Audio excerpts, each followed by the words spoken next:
இருக்குது. அதாவது யார் ஒருவருக்கு 8th லார்டு அட்டமாதிபதின்னு சொல்லுவோம், 8 குடையவனுடைய தசை நடந்து அவங்களுக்கு கல்யாணம் பண்ணியே ஆகணும் அப்படிங்கிற ஒரு நிர்பந்தத்தில் அவங்க இருக்காங்கன்னு வச்சுக்கோங்களேன், எப்படியும் ஒரு தடையை கொடுப்பார். அதாவது அந்த 8 குடையவன் அப்படின்னாலே ஒரு தடையை ஏற்படுத்தக்கூடிய கிரகம் தான் 8 குடையவன். ஸோ அந்த தசாபுக்தி காலத்தில் எனக்கு திருமணம் பண்ணியே ஆகணும், இப்போ இதுக்கு ஒரு நெசசிட்டி, எங்களுக்கு இதை தவிர்க்கவே முடியாதுன்னு சொல்லிட்டாங்கன்னா சரி பண்ணுங்கன்னு தான் சொல்லுவோம், நம்ம வேற என்ன சொல்ல போகிறோம். ஆனால் அந்த தடையை வந்து நம்மளே செயற்கையாக ஒரு தடையை ஏற்படுத்திக்கலாம். அதுக்கெல்லாம் சில வழிபாடுகள்லாம் இருக்குது.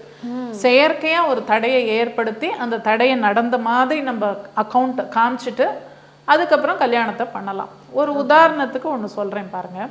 இப்போ ஒருத்தருக்கு 8 குடையவன் தசை நடக்குது, அப்போ அவருக்கு கல்யாணம் பண்ணி ஆகணுங்கிற ஒரு சுச்சுவேஷன். ஏன்னா வீட்டில் யாரோ பெரியவங்க ரொம்ப வயசானவங்க அவங்க இந்த கல்யாணத்தை பார்த்துட்டு உயிரை விடணும்பாங்க, அந்த மாதிரிலாம் சொல்லுவாங்க.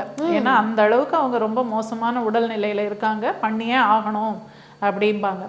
அப்போ நம்ம என்ன பண்ணலான்னா ஒரு பத்திரிக்கை அடித்து அதை வந்து சும்மா அதில் ஏதோ ஒரு எரர் வந்த மாதிரி அந்த பத்திரிக்கையை 4 பேருக்கு டிஸ்ட்ரிபியூட்டும் பண்ணிவிட்டு அதை அப்புறம் கேன்சல் பண்ணிவிட்டு திரும்ப ஃப்ரெஷ்ஷாக ஒரு பத்திரிக்கை அடிக்கிறது, இல்லை ஒரு மண்டபத்தை ஃபிக்ஸ் பண்ணிவிட்டு அதை கேன்சல் பண்ணிவிட்டு திரும்ப இன்னொரு மண்டபம் ஃபிக்ஸ் பண்ணுறது, சம்திங் இந்த மாதிரி ஒரு தடை அப்படிங்கிறத நம்மளா ஏற்படுத்தணும்.